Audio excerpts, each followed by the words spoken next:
point? Not at me. Did he point it at anyone? It was kind of chilling because I was trying to make sense of it, why, like they was there or whatever for that particular. Answer my question first. Did he point it at anyone who he made that sound? Yeah, he pointed at the back of Mooney.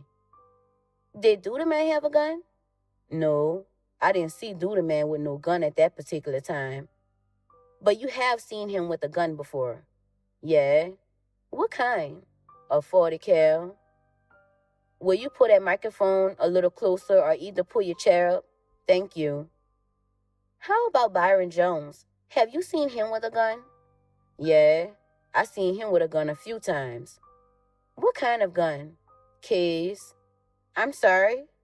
AKs, just about, whatever they have in their arsenal. I mean, I can't be specific about, because you see some things, it's not like you walk up and examine them, but I have seen them. Like, I can't be really, oh, that was years ago. So I can't really be too particular because I am not really a gun professional myself. I don't carry guns and Do you know personally r.o.d to have a leader? Yeah. Who was the leader? Puggy. Any other leaders? Baby. Anybody else? No. I want to talk to you about January 6th of 2011, about 4:30 in the morning. Do you remember where you were? Yes, indeed. Where were you? I was at the store. What store? Jack's store on Mandeville and Durbany. Mr. Joseph, pull your chair way up. Yeah, that's good. Thank you. I'm sorry.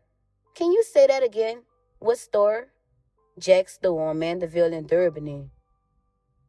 Who were you there with? Oh, my girl. Tell us about that morning. She had wanted to go to the store that morning and we went. And she had got into an altercation at the store with Puggy and they had exchanged words or whatever. And what was the altercation about? She had been upset because she felt to believe that he was responsible for killing her son. And that had been going on for like weeks after he had died. And she felt strongly about that, even though, the police had made no arrest. But she felt the way she felt about it. And she always, was angry about it. So when she had seen him, I guess she confronted him about it. And it got ugly or whatever. And just tell the jurors how it got ugly. Because at the time, she felt like just seeing him in the neighborhood every day after that. She used to always complain to me about the fact that she felt like he was taunting her about it. Did you see him taunt her? I've seen him smile and, be nonchalant about it. Like, it don't matter. Like, I didn't see him kill Moonin. I can't specifically point the finger. But I mean, you believe what you believe. Just tell us what happened at the store. Tell us what you saw. She had came in the store and she was at the counter with me. And for whatever reason, they threw a firecracker of some sort at her feet. And who is they? Puggy. And it like bust and it sounded like a shotgun. So she turned around in a rage and she just was like, just went off about the situation. Like, you don't scare me. You killed my son. And now you think you're going to just do me in, run from me and she just really was, in his face about it. And for whatever reason, what happened? I guess, he didn't like the way, I guess, she confronted him or whatever, like, and we were walking back to the house and we only stayed a couple of blocks from the store or whatever. And, on the way, well, he had left out the store before. He left out the store or whatever, and there were a few people outside or whatever. It was late, but, they had a couple people there that, be out there or whatever. Did you recognize anybody else that was out there with him? Just a couple of people probably. Not saying that they were directly. Right, I am not saying that. I am saying, did you see anybody else with him though?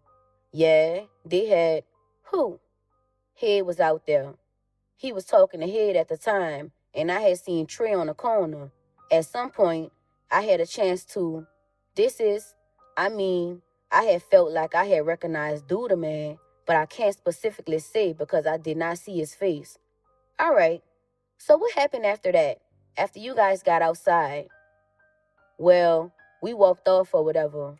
And by the time I guess we made it like a block from the store, I had noticed that people were following us, like, you know what I'm saying? So I'm telling her, I think somebody following, I think dude and them following us. How many people were following you? I only seen two people, but it wasn't like I seen people. I only seen two, just silhouettes of what I would say of a person because it's pitch black dark outside. You can't really see. Okay, go ahead. And they were following us. And then, I seen somebody peek from behind the truck like they was hiding. And then I seen a gun. And I'm like, they got a gun. So I'm like, I said, I'm trying to tell her, look, we're about to run through this alley or whatever. And I never got the chance to do none of that. Why not?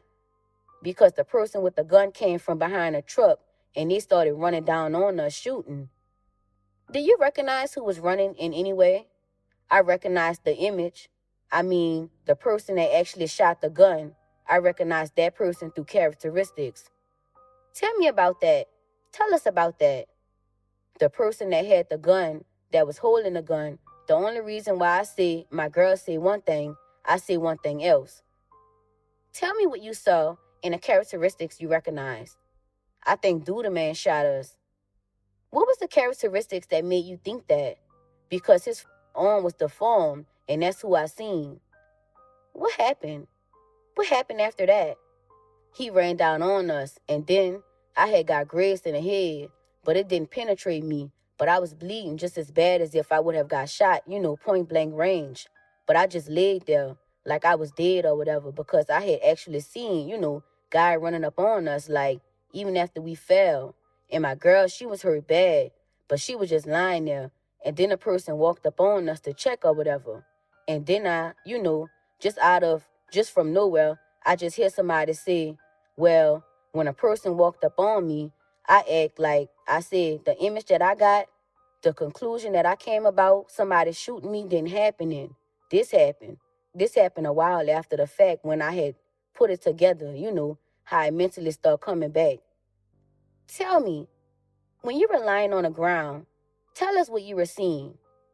Oh, I was seeing a guy approaching us, like as if he was going to come and finish to check and see if we were dead or whatever at the time. So I just lay still. And I was looking at my girl from where I was. And then I hear a voice in the background like, no, don't shoot him. Shoot the... And then the guy left me alone and went back to her and then released more shots. And it like as if he was trying to kill her for real. But he never killed her. But what happened next? Then they were running away. And as they were running away, I got a little better image of what had just happened. And that's when I noticed some of the characteristics about the guy who actually did the shooting. Because I guess in his mind, he could walk off rather than run. Now because he figured we was dead. So he didn't run. He just walked off. And that's when I noticed the characteristics. The voice you heard, did you recognize the voice? Yeah. What was it? It was Puggy giving the order. What did you do next? I laid there until the police got there. I didn't move. At any point did you start moving? Yeah. After they was out of my sight and range, I started moving. And then I went to check on my girl and see if she was all right. And what did you find? She was shot up really bad, but the last 4 or 5 shots didn't go into her. They went into the ground. So it also let me know something about the guy who shot my girl. Let me know that he had a heart. He had a what? He had a heart. Because regardless of what he was trying to make that person believe, his intent was not to kill that night.